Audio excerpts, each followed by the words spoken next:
Buenos días, bienvenidos al canal Aprendemos de Todo. En este video continuamos con el libro El ABC de la tarea docente, currículum y enseñanza. El capítulo número 5, la primera parte, enseñanza y filosofía de la enseñanza.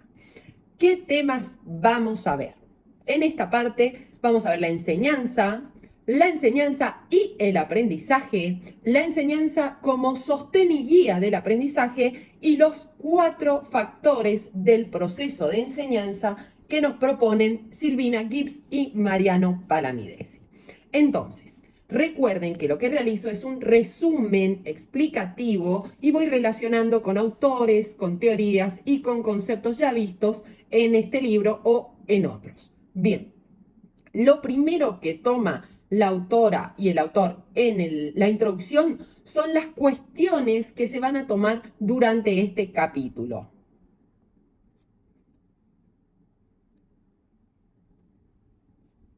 Cuestiones que se tomarán. Se tomarán. Por un lado, definición de la actividad de enseñanza y sus relaciones. De la actividad de enseñanza y sus relaciones. Y el otro tema que se va a tomar en este capítulo son las 2 filosofías acerca de la enseñanza. Acerca de la enseñanza. Son los temas centrales. Vamos a ver entonces el primer apartado que dice lo siguiente: la enseñanza, donde va a definir la enseñanza como una actividad, un hacer, una práctica. Una actividad, un hacer, una práctica. Y acá toma palabras de Fenstermacher y Soltis que van a decir lo siguiente sobre este concepto de la enseñanza.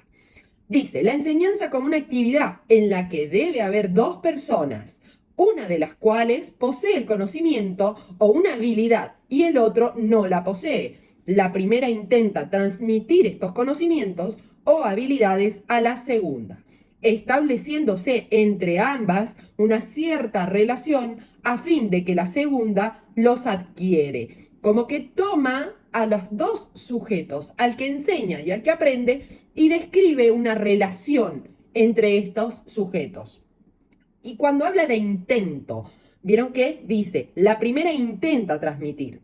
Dice, porque el intento docente que enseñe no significa que el alumno aprenda. Es decir, este autor dice muchas veces que no es causal, ¿sí? No es una relación causal. Es decir, que yo enseñe no significa que sí o sí el otro va a aprender. No hay una causa-consecuencia porque hay muchos factores que pueden contribuir al aprendizaje, facilitándolo o obstaculizándolo de ese sujeto. Bien, continuamos ahora con el próximo apartado que dice la enseñanza y el aprendizaje. Enseñanza y el aprendizaje, tomándolo como 2 procesos diferentes. Vuelve a citar al autor, Fenstermacher, que dice lo siguiente. Establece que entre la enseñanza y el aprendizaje hay una dependencia ontológica y no de causalidad, que es lo que les decía recién. No significa que exista siempre, cuando hay una enseñanza, un aprendizaje, ¿sí? Bien, ¿a qué se refiere ontológico? Onto significa ser y lógico significa relativo, es decir, relativo al ser. Bien, va a describir la autora y el autor esquemas de la enseñanza. Y esto es muy importante porque va a ir describiendo esa relación. Esquemas de la enseñanza. la primera situación que va a describir va a graficarla de esta manera, donde vemos el proceso de enseñanza y el proceso de aprendizaje por separado, ¿sí? Y va a decir, la enseñanza y el aprendizaje son dos fenómenos y procesos separados. Podemos aprender sin que nadie nos enseñe y podemos enseñar sin que nadie aprenda. Por eso dice, existe una dependencia, pero no es causal. Bien, segundo esquema que propone es el siguiente. ¿Qué vemos acá? Vemos un proceso de enseñanza y aprendizaje unidos. Y va a decir, este es el más usual, el proceso de enseñanza-aprendizaje. La actividad de enseñanza tiene como correlato la producción de aprendizaje. Es decir, en este esquema, esta descripción de los procesos dice que es causal. Siempre que yo enseño, el otro va a aprender. Continuamos con el tercero, que el gráfico es el siguiente. ¿Qué vemos acá? El proceso de enseñanza con una interacción en el proceso de aprendizaje.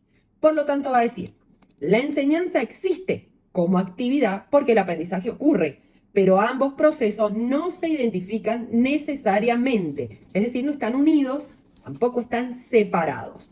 Por lo tanto, en base a esta definición que tomamos, va a decir el autor y la autora. La visión de la enseñanza como una actividad de andamiaje. Los adultos guían el aprendizaje mediante ayudas. Ahí está tomando las teorías que vimos en el capítulo número 4, mediacionales, y cuando habla de concepto de andamiaje, está tomando la teoría sociocultural de Vygotsky. Recuerden que ese andamiaje se da en la zona de desarrollo próximo y donde se produce la mediación, el docente guía y facilitador. Por otro lado, va a decir, el objetivo de la enseñanza es el traspaso de competencias. Y ahí no habla de contenidos, sino habla de competencias. Cuando nos referimos a las competencias, recuerden que las básicas son los 4 pilares de la educación, 4 pilares de la educación de Delors. Les pongo acá la viñeta que está en el canal de inscriptos, pero para recordarlo son los saberes, donde hablamos del saber, los conceptos y temas, saber hacer, la práctica, el saber ser, la actitud, y el saber estar, que son las interacciones con otros, ¿sí? Bien, continuamos. Va a decir, acá también, el aprendizaje se da en un contexto social, histórico y cultural, siempre, no solamente por el sujeto, sino también por el docente y por el grupo que posee esa aula o esa escuela. Bien, ahora va a hablar de la buena enseñanza,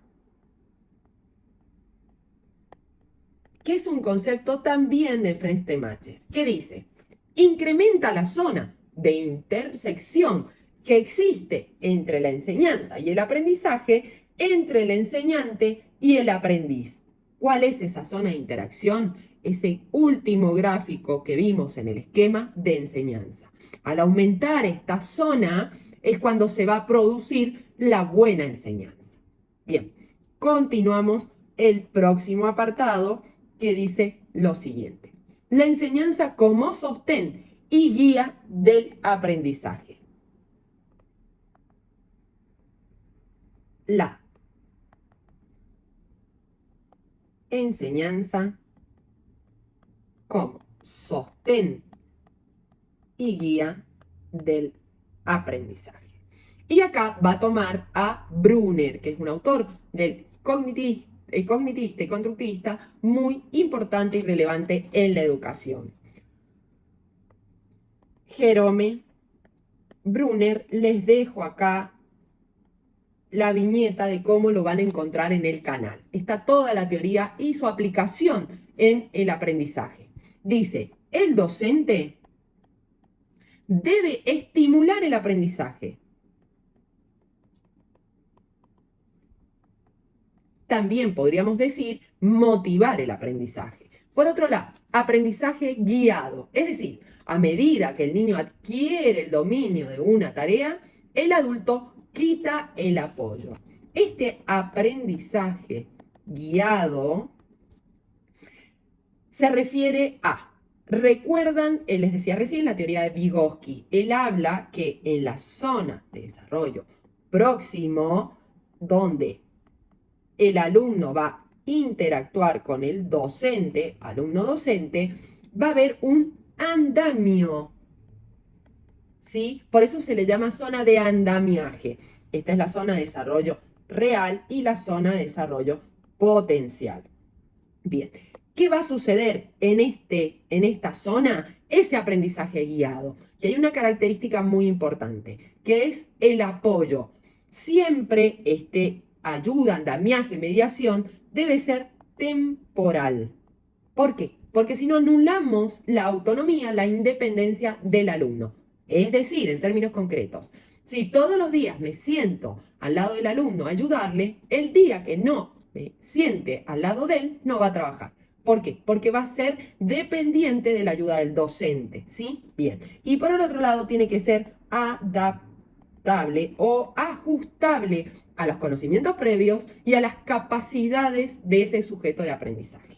A eso se refiere el aprendizaje guiado, que se apoya en esta teoría tan famosa. La educación es otro concepto que va a describir, que dice lo siguiente. Es una forma de diálogo en que el niño aprende a construir imágenes, todo lo que son las representaciones, y herramientas. ¿Para qué? Para interactuar con el mundo. Recuerden que la educación es para la vida. El tránsito por los sistemas educativos son para la vida. Bien, continuamos con el próximo apartado que dice 4 factores presentes en todo proceso de enseñanza. 4 factores presentes en todo proceso de enseñanza. Acá va a hablar de un solo proceso. El primero, una persona ubicada en el papel de aprendiz. Segundo, una persona en el papel de enseñante. Tercero, algo que se construya, un problema. Esto es muy importante, algo que se construya.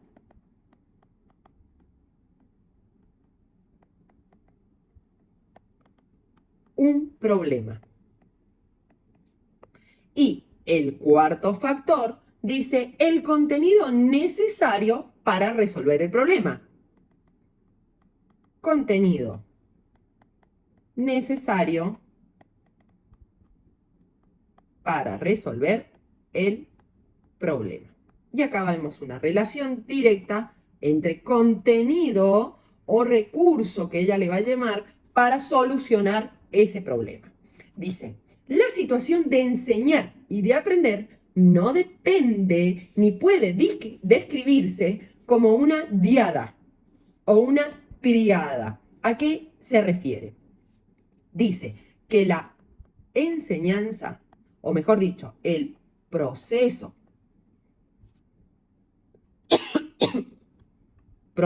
de enseñanza no es una diada 2, alumno docente. Tampoco es una triada, alumno docente contenido, sino que ella lo va a dividir en 4 factores, donde describe esta relación de los 4 factores: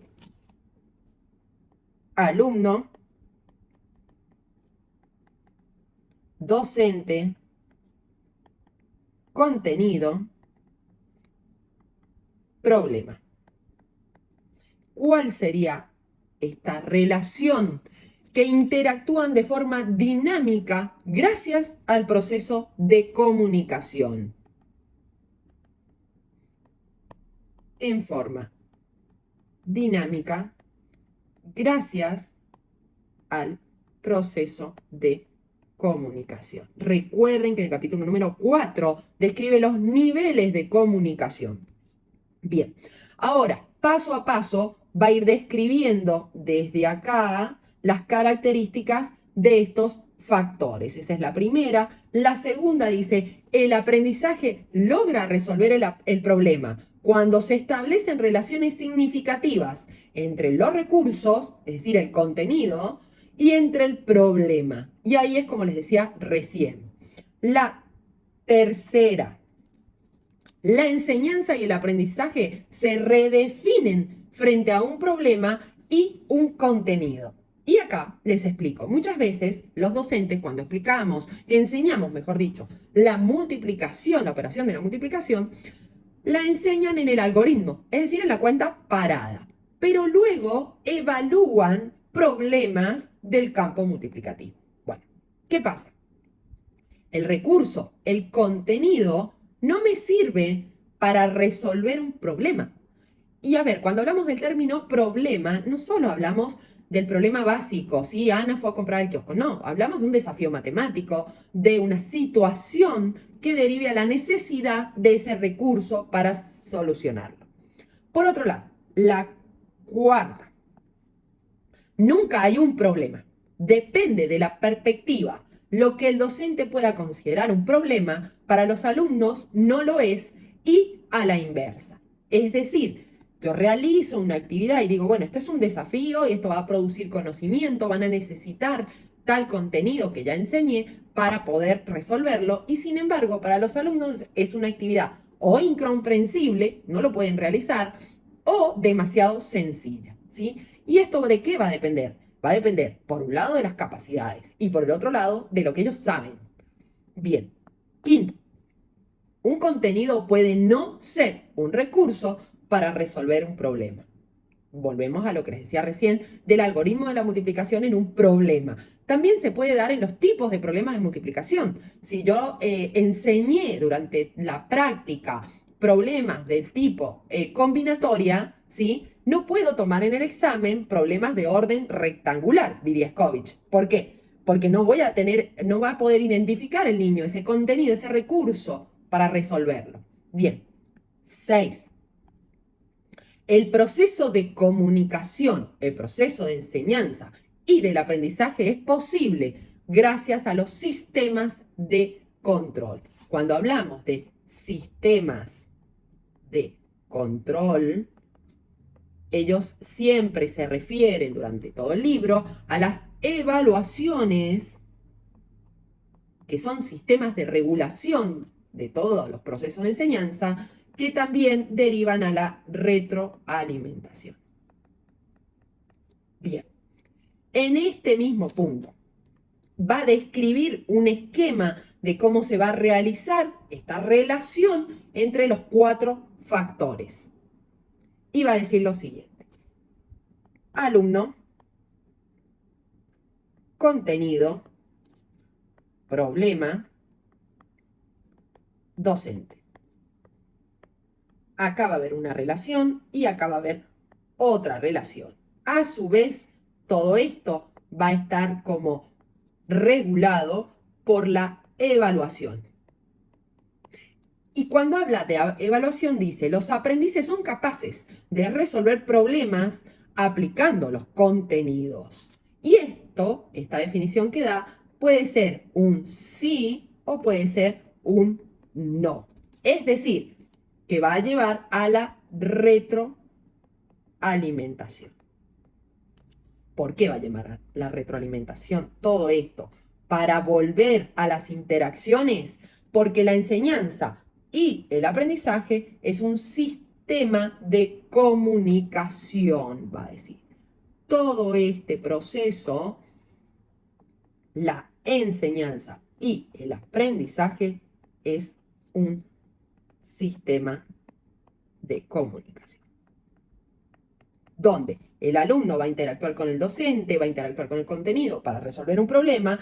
Todo esto se va a evaluar. A ver, cuando hablamos de evaluación no hablamos solamente de una evaluación escrita. Puede ser oral, puede ser un diálogo, un trabajo práctico, una interacción entre todos, etc. Esto va a derivar a que el docente retroalimente, ya sea correcta o incorrecta, para ampliar el aprendizaje, y va a volver a producirse la rueda. Bien, hasta acá llegamos con la parte número 1 del capítulo número 5. Recuerda que si te gustó el video, te sirvió, comparte, suscríbete y regálame un me gusta. Cualquier duda que tengas puedes dejarlo en los comentarios. Para contactarnos puedes hacerlo a través de nuestras redes sociales, TikTok, Instagram o Facebook, o nuestro mail aprendemosdetodo123@gmail.com. Desde ya, muchas gracias. Adiós.